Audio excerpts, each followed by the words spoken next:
Say yeah, yeah, yeah, yeah. Say yeah. Say yeah. Say yeah. Say yeah, Lord, Lord, let my soul say yeah. When I think about all that you've done for me, my soul says yeah, yeah, yeah, yeah. When I think about what you've been to me, my soul says yeah, yeah, yeah, yeah, yeah. When I think about how you're giving me, my soul says yeah, yeah, yeah. I'll be grateful. Oh, so grateful, Lord. My life. Lord, you know that you save me. So said yeah. Lord, you know that you gave me. So say yeah. Your Holy Spirit, it made me. My soul said yeah. Oh, I love you.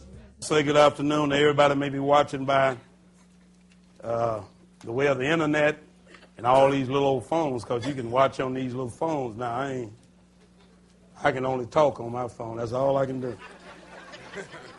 But good afternoon to all those people who might be watching by way of internet. We're glad to have you with us. I hope you enjoy the class. Brothers and sisters, it's good for me to stand before you and read and discuss the Word of God. You know, that's what church is about. It ain't about coming here. You don't come here for me to make you feel good. You come here to get the Word of God. And that's what we do here. We just simply break this Word down and try to give you some understanding that you can do one something: save yourself. That's what we do here. It ain't about, if you don't feel good for learning how to save yourself from this untoward world, there ain't nothing I can do for you.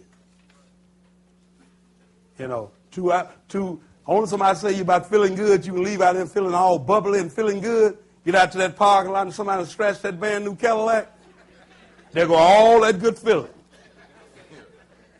But if I fill you with this word, that's going to be with you. Even though they didn't scratch that Cadillac, you might do some cussing. But when you get through cussing, you still know that Jesus' kingdom going to be in Jerusalem. You still know that. I was reading in Acts, like I said, I don't know what chapter it is. I'm the worst Bible quote in the world. But it was that B-E-R-E-A, that little, and they were saying that they was more noble than the Thessalonians because they came ready to receive the Word of God. And you know what they did after they came ready to receive the Word of God? They searched it out to see was it so. And that's what you're supposed to do when you come here. Don't believe what I'm teaching. Although I'm reading it to you, check it out for yourself. Come in with a ready mind to hear. I'll tell brothers and sisters, if you get your mate, your girlfriend, or a friend, and they just come here out of, I'm going to go, just because you want me to go, and they come in the door, they mad, they ain't going to hear nothing. You just wasting time by bringing them in because they ain't coming with a ready mind to hear the word. They get mad when I got to put that thing on my head. Like they ain't never wore a hat before in their life. Then they sit there mad. So how are they going to receive the word? You just wasting time bringing them here. What you do, let me give you a little advice. I know we don't supposed to do no counseling. I'm going to do just a little bit. What you do is you just leave them alone. And when they get ready, what you do is don't waver. And when they get ready and they tell you, hey, I might go to class with you one day. You still just, You don't get excited about it.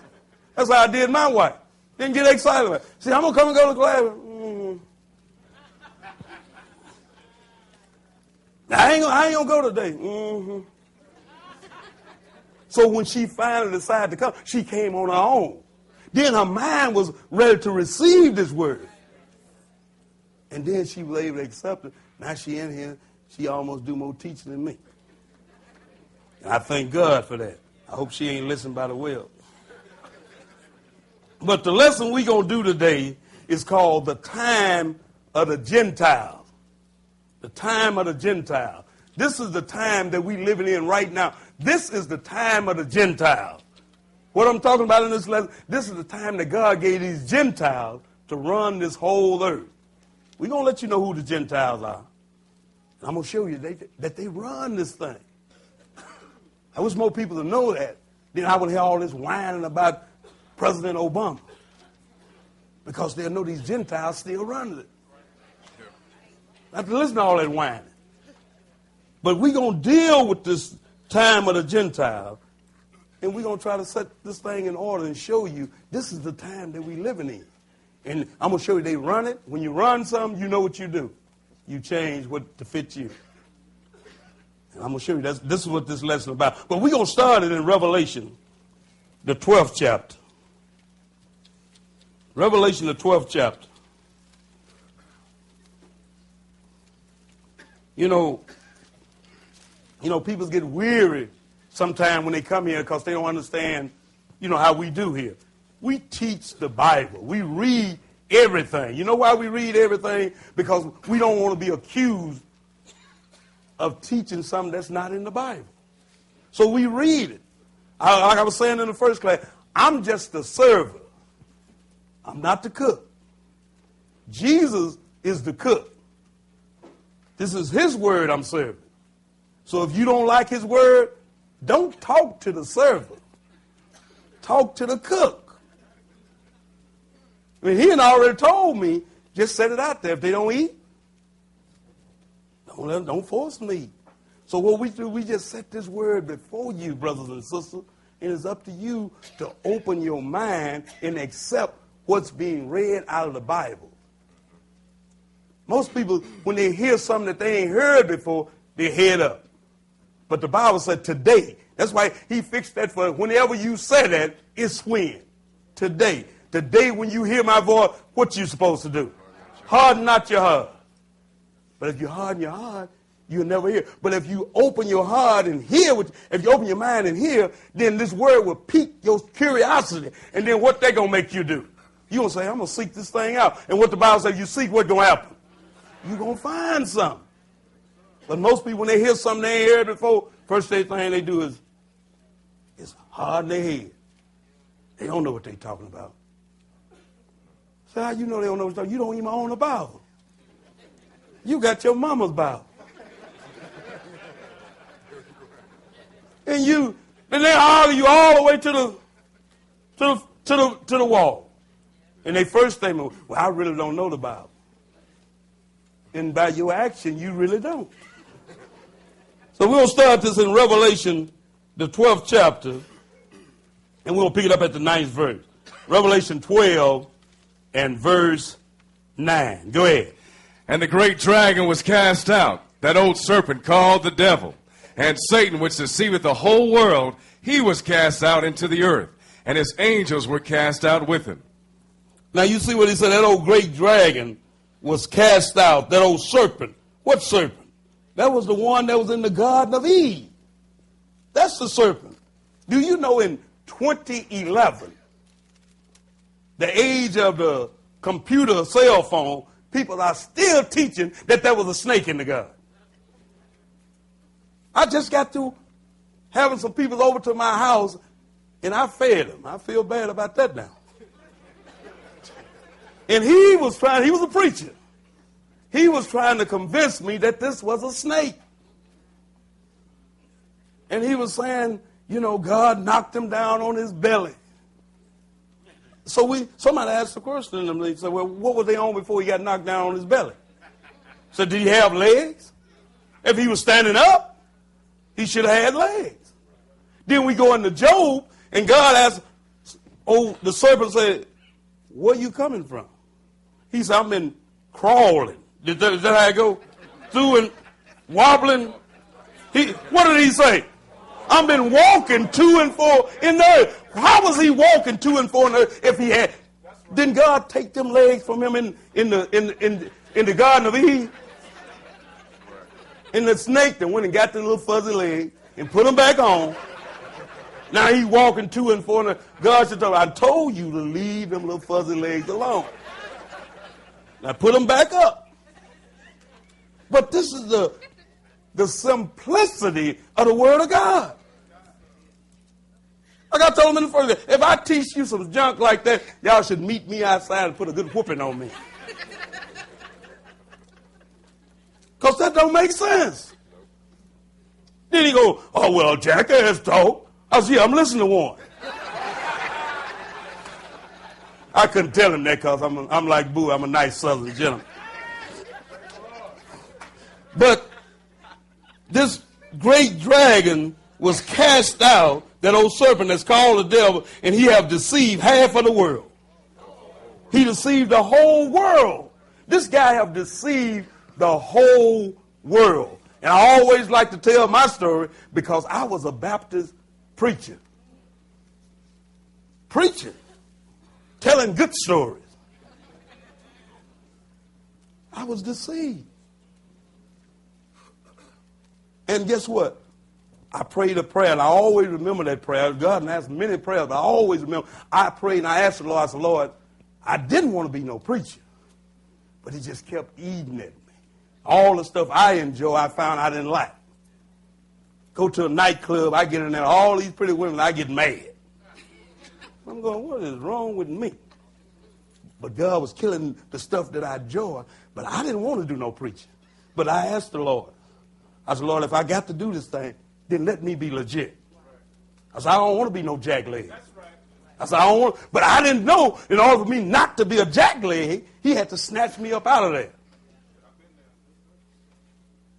I wanted to be a legit preacher. There ain't no such thing as a legit Sunday preacher.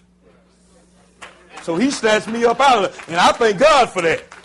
And I like to tell that story because somebody out there might be listening that thinking they trapped in that stuff. Hey, man, just open your mind. Don't worry about your friends turning away from. Like I told them in the first class, if I lose all my friends, I'll get me a rock. I'll get me a pet rock. Because I'm interested in one something. That's salvation. That's why I'm here. I ain't here just because I'm trying to make a lot of friends. The thing is, you want to get salvation, brothers and sisters. And I'm going to show you in this lesson that all you've been getting is vomit. Something that will kill you. Let's look at this time of the Gentile. Let's go into Luke 21. Luke 21, we're going to pick it up at verse 20. You know, people's upset because they was deceived. He said he deceived the whole world. So who in here said, oh, he didn't deceive me? Then you're not part of the world. Because he said he deceived the whole world. So what reason to be ashamed that? I'm not ashamed that I was a Baptist preacher. I'm ashamed. I'm glad that the Lord opened my eyes. It's nothing wrong with being deceived. But once you hear the truth, are you going to stay in deception? That's the thing. You got to make a move. And don't worry about what your friends say. Get you a rock. Luke 21, and we're going to pick it up at verse 20. This is the time I'm going to show you in our Amos. It speaks about there's going to be a famine in the land. Not for food, not for bread, not for water, but there's going to be a famine in the land for the what? The thirst of the word of God. And that time happened maybe 50 to 60 years after Jesus was killed. Because what happened, the teachers, you know, Israel is God's chosen teachers. Most people don't know that because they won't read it. And if you take the teacher out, what's the students going to do? One of those overzealous students get up and try to teach the class. You know, you was in school, the teacher ain't there, somebody get up and try to teach the class and mess up everything. And I'm going to show you when God, this is what we're going to read about in this Luke, where God had Israel taken out. Because Israel, as they is then, they are now, we love everybody's God except the God of Israel. We don't love the God of Israel. I look at all these nice civil rights people, they don't, it's just one, you go in, what's that, 2 Chronicles, the 7th chapter, 14th verse? Say, if my people that's called by my name would humble themselves and turn from their wicked way, then I hear from heaven, and I'll do what? I hear. You ain't got to be marching all around the White House. See, you go to church, you believe in God. Why you don't believe he can't heal your land? So they let me know something wrong. You don't believe. Why don't you try turning from your wicked way? Why don't you stop breaking in my house and I stop breaking in your house? Then you know ain't nobody breaking in nobody's house. Common sense. Luke 21 and verse 20. Go ahead.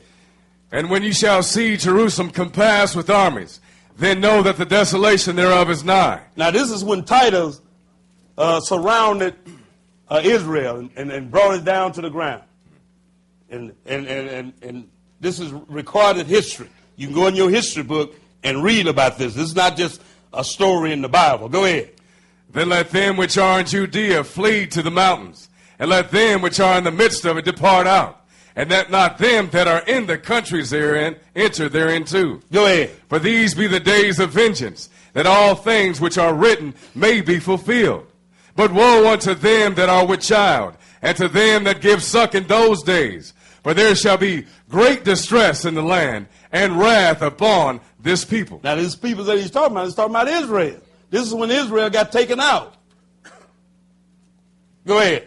And they shall fall by the edge of the sword, and shall be led away captive into all nations. And Jerusalem shall be trodden down of the Gentiles until the times of the Gentiles be fulfilled. Now this is the time, the times of the Gentiles, the time that God gave the Gentiles to rule this whole earth. But wait a minute. Don't nobody know who the Gentiles are. You know, people go to church. Well, since I came into Christ, I'm a Gentile now. Because I know I'm not a Jew. You don't know. And that's a shame. Is what you might be a Jew. You don't look Jewish, Brian. But we don't know who the Gentiles are. But let's go read it. Let's go in Genesis 10th chapter before we can clear up that big mystery. Genesis 10, and we're going to pick it up at verse 1. You know, I talk to guys at work, and I try to tell them, I said, you're not a Gentile. And they can't, you know, just can't believe it. I tell them, I said, go read Genesis the 10th chapter. Next time I talk to them, they flip back to a Gentile. So, boy, Israel, that's Israel for Genesis 10, and we're going to pick it up at verse 1. Well, let's see who the book said the Gentiles are. Go ahead. Now these are the generations of the sons of Noah, Shem, Ham, and Japheth. And unto them were born sons after the flood. Now these three boys right here, everybody that's in existence come out of these three guys here. You got to come out of Shem, you got to either come out of Ham, or you got to come out of Japheth. One of the three. Noah didn't have no more kids.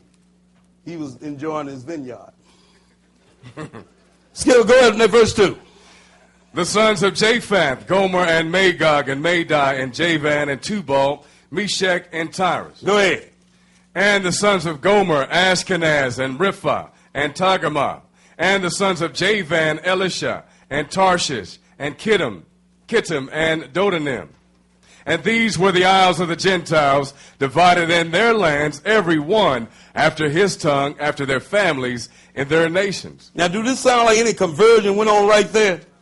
He said, by these were the isles of the Gentiles divided in their land. So the Gentiles are one of Noah's sons that they call Japheth. Who are the Gentiles? Are the Europeans, or what we call white people. They run this country. They run this world. But this lesson is not talking about putting the Gentiles down. But we talking about this government. This government. You know, it's not putting down the Gentiles or European or white. I don't want nobody to think that. We're not teaching that. But we teaching the Gentiles is the one that God gave this earth over to. They the one that run it.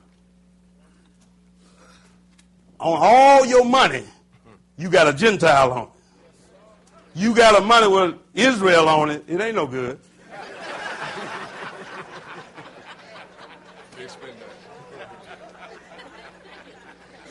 Write your grocery list on that. All your money got the Gentiles on it. Because the Gentiles run it. I'm going to show you they run. God gave this thing over to them way back in Jeremiah time. Let's go to Jeremiah 27. I'm told it's all right here in the book. All you got to do is read it. And you just got to say, well, that's one thing I noticed about this book. If you call it, it's coming to pass. He said Israel was going to be what? Hid away in prison houses? He missed that one. I went to jail with nothing else but a bunch of black people. God missed that one. It's a bunch of black people here. Then I went on my computer. They said black people make up 90% of the jail system. God missed that one, didn't he? Unless in Israel is black people. See, most people don't know that Israel is black. Moses led a whole bunch of people out of a black nation, which is in Egypt, which is in the continent of Africa. But that don't fit, do it? Moses led some people out there that looked like Ham. Moses passed for Ham's grandson, for Pharaoh's grandson.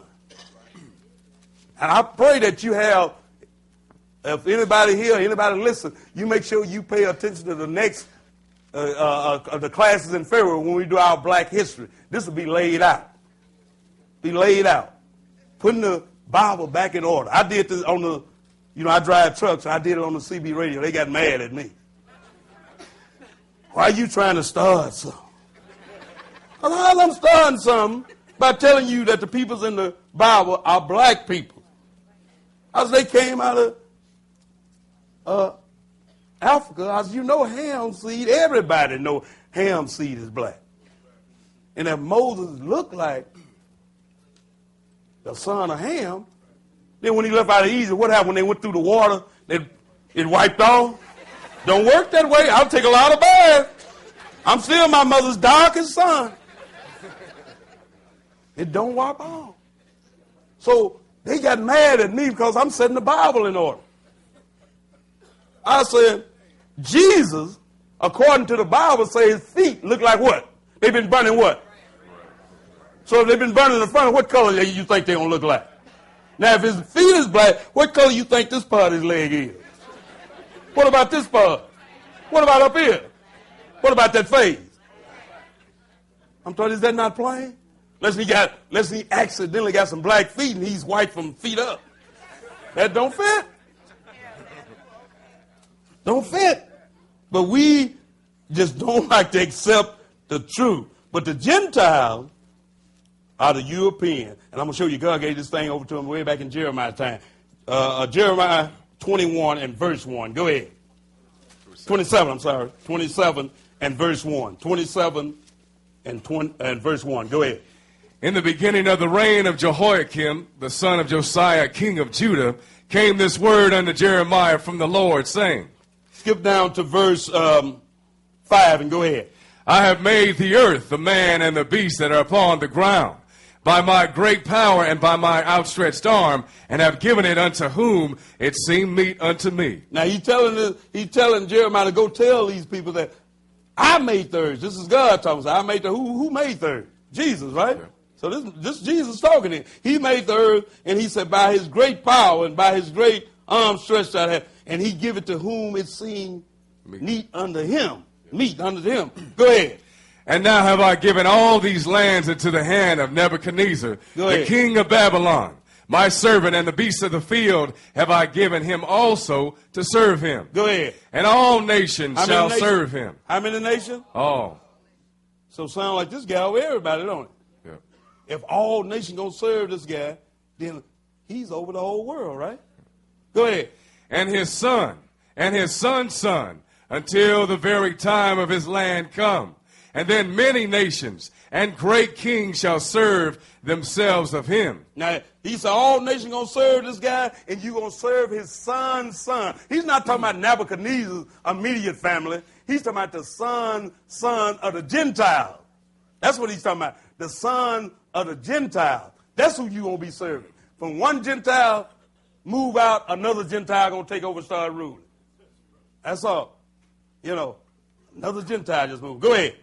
Read that verse 8. And it shall come to pass that the nation and kingdom which will not serve the same Nebuchadnezzar, the king of Babylon, and that will not put their neck under the yoke of the king of Babylon, that nation will I punish, saith the Lord, with the sword and with the famine and with the pestilence, until I have consumed them by his hand. Do y'all remember Saddam Hussein? He wouldn't put his neck under the yoke, would he? The president of the great U.S. of A. assumed that this guy had mass destruction weapons in his land. And he told him, you better come up with them weapons or we going to do what? Pluck him out of his land. Read that verse 11, and I'm going to show you this is what this Gentile, the United States is a Gentile-ran nation. You do know that, right? Right. Go ahead. But the nations that bring their neck under the yoke of the king of Babylon and serve him, those will I let remain still in their own land, saith the Lord, and they shall till it and dwell therein. Now, Saddam Hussein didn't do that, did he? He didn't bring his neck. What did the president do? He rooted that man out of his land, killed him, had him killed, had his sons killed, tore up that whole man's land because he claimed this man had mass destruction. Get over that man, ain't got nothing on the Roman candle. One of them things that shoot sparks up in there. That's all he had. Man, he had no mass destruction. But he wouldn't do what? He wouldn't bring his neck under the yoke of that Gentile. And what happened to him? Got plucked up out of his land. Just like what? Just like the Bible said was going to happen. Maybe Saddam Hussein should have read this. But this Gentile running. Nebuchadnezzar had a dream. Let's go into Daniel, the 2nd chapter. Let's get some verification. First, I want to show you this Gentile and show you that the reason why they run everything, because the Bible said they run everything. The Bible says Israel hang out on the corner, didn't it? Lie at the corner of every street. Wait until the end of February, the first little day of sun. You ride down through Israel's neighborhood. What, they going to be in the middle of the block? They're going to be at the head of the street, at the corner, everywhere. Is that a coincidence? But when I ride way out in Hospital next State, I don't see that. I don't see them Gentiles out there on the corner of the street. But I tell you what, I'm riding. I said, man, I wonder what neighborhood is. There's Israel on the corner. This is a black neighborhood here. Yeah. You could almost draw a map by it. But Nebuchadnezzar had a dream. Let's go in Daniel 2. We're going to pick it up at verse 1. Nebuchadnezzar had a dream, and he saw this great statue. This is it right here. This is what Nebuchadnezzar had a dream about. He saw this great statue, which is of the Gentile dynasty. He saw the gold head, the silver, and the brass, and the iron, all the way down to the toe. This is the dream. We ain't got time to do the whole story. You get time to read it on your own. But this is what Nebuchadnezzar, God put in his mind to dream about. This is this statue right here. Daniel 2 and verse 1. Go ahead. And in the 2nd year of the reign of Nebuchadnezzar, Nebuchadnezzar dreamed dreams, wherewith his spirit was troubled, and his sleep brake from him. Skip down to verse 36 and go ahead. This is the dream, and we will tell the interpretation thereof before the king. Go ahead. Thou, O king, art a king of kings, for the God of heaven hath given thee a kingdom, power, and strength, and glory. And wheresoever the children of men dwell, the beasts of the field and the fowls of the heaven, hath he given into thine hand, and hath made thee ruler over them all. Now that's the first one they're going to rule. He said, wherever the children of man dwell, and the beasts of the field and the fowls of heaven, have he given into Nebuchadnezzar's hand. What do that cover? The whole earth. Go ahead. Thou art this head of gold. That's the gold. Go ahead. And after thee shall arise another kingdom, inferior to thee, and another third kingdom of brass, which shall bear rule over all the earth. I'll check my spelling out. I know that other guy teach you his spelling ain't that good. Right. I write off the paper. I ain't gonna be faking. This next king was the Medo-Persian. Go ahead. Don't y'all tell him I said that. Verse 40. And the fourth kingdom shall be strong as iron, for as much as iron breaketh in pieces, and subdueth all things, and as iron that breaketh all these, shall it break in pieces and bruise. What verse was that, Brian? 40. Go ahead and read that 41. And whereas thou sawest the feet and toes, part of potter's clay, and part of iron, the kingdom shall be divided. But there shall be in it of the strength of the iron, for as much as thou sawest the iron mixed with miry clay. Now, this is what Nebuchadnezzar had this dream, and this is the entire Gentile dynasty. He saw from the head all the way down to the toe. The first part of this kingdom was the Babylonian. The second was the Medo-Persian, all Gentile. The next one was the Greek. The next was the Rome. And the toes is in our time, which is the European common market sitting over there, which are the sons. Everybody that's in that European common market have to sign a treaty called the Treaty of Rome. Now, if you read this whole story, this statue got hit on the toe. Why did he get hit on the toe? Because this dream takes us all the way from Nebuchadnezzar until the coming of the Lord. That's and the reason why he hit him on the toe, because that's the kingdom that's going to be here when Jesus show up. The Medo-Persian, the Babylonian, the Greek, and the first part of the Romans are gone. But the toes part is going to be here. Now, Daniel had this same dream. We're going to put a little something on those names there so we can walk them down through the Bible. Let's go into Daniel, the 7th chapter. Daniel had a vision on his head. Daniel 7, and we're going to pick it up at verse 2. Daniel 7, and we're going to pick it up at verse 2. Go ahead. Daniel spake and said, I saw in my vision by night, and behold, the four winds of heaven strove upon the great sea. And four great beasts came up from the sea, diverse one from another. Go ahead. The first was like a lion, and had eagle's wings. I beheld till the wings thereof were plucked, and it was lifted up from the earth, and made stand upon the feet as a man, and a man's heart was given to it. Go ahead. And behold, another beast, a second like a bear, and it raised up itself on one side, and it had 3 ribs in the mouth of it, between the teeth of it. And they said thus unto it, Arise, devour much flesh.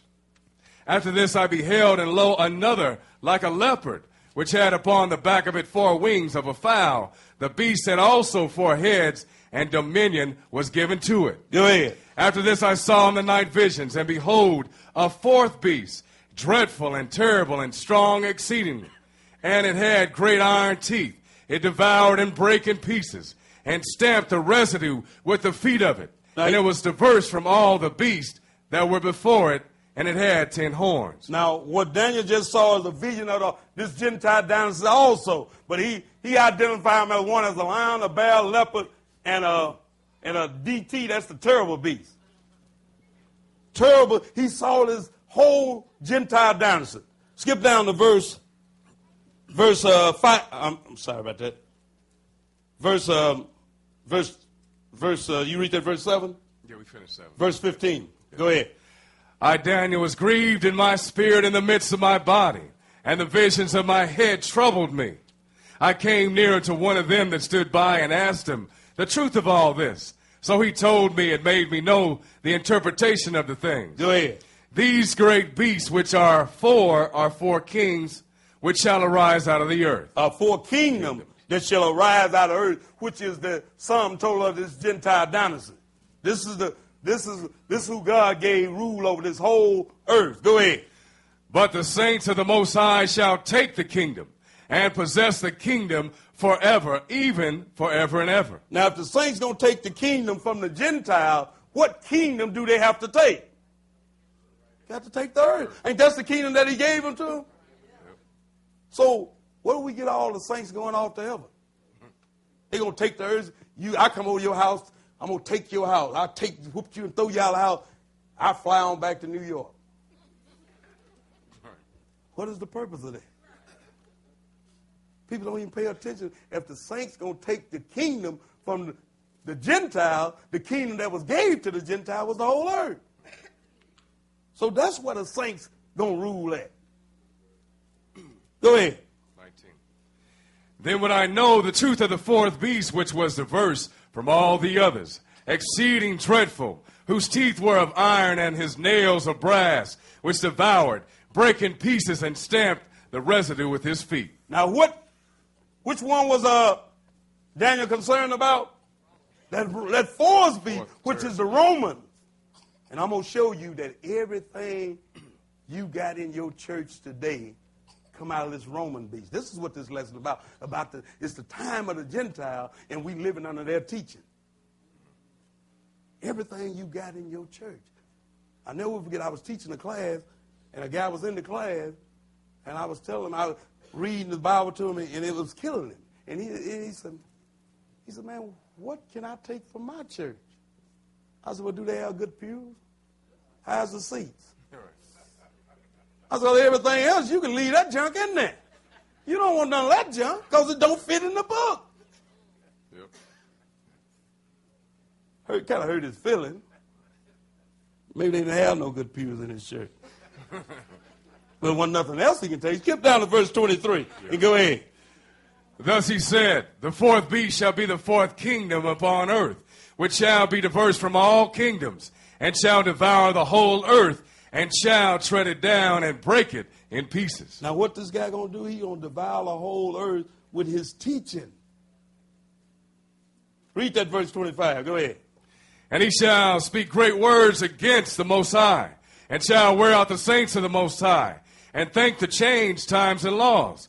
And they shall be given into his hand until a time and times and the dividing of time. What this guy going to think to do? To change times and law. This guy, and he done did it. You know, we don't even look at the Bible, say an evening and a morning is how your day operate, right? What do they say your day start at now? At midnight. 1:05 is the next day. 12:05. 12:05 is the next day. 12:01 it's the next day. And ain't nobody been able to tell me how can day start at night. But don't nobody even lay it to her. Like I was trying to tell those brothers at work, when I left work, they said, have a good weekend. I said, no, have a good weekend and a week beginning. They said, what are you talking about? I said, Saturday is the weekend. Sunday is the week beginning. See, they didn't say that weekend. Weekend means it's the end. I said, Sunday can't be the end if it's the beginning of the week. And they go, oh, I never thought. Yeah. It's a good thing you got a GPS. You probably couldn't get to work after working there 20 years. Well, you talking about the Bible. I hope they ain't watching. But it's just stuff that this guy done changed that we don't pay attention to. But if you going to change something, like I told him in the first class, if I was going to, I get a call from Bush, say, hey, Brother Mel, that's your class. You can do what you want with it. I'm out of here. Boy, I'll change some stuff around here because I'm running it. Get all the men's off the front. Bring all the women's up front. Because if I'm running, I can change to fit me, right? So if these guys going to change times and law, somebody had to give them some authority, right? Let's go into Revelation, see where these guys get their power from. They're going to change times and law. Whose times and law they going to change? They're going to change God. So let's see where they get their authority. Let's go into Revelation, the 13th chapter.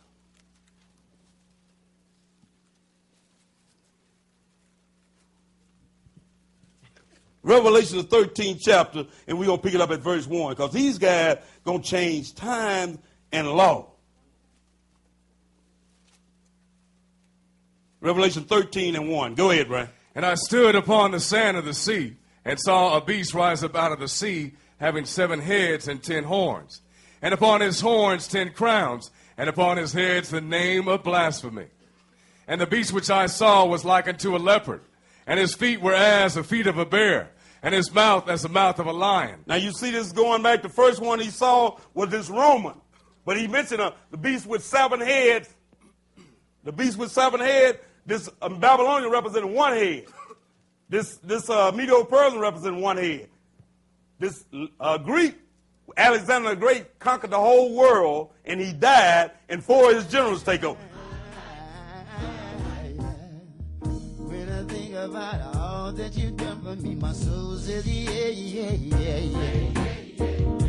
When I think about how you delivered me, my soul says, yeah, yeah, yeah, yeah, yeah. When I think about how you prayed for me, my soul says, yeah,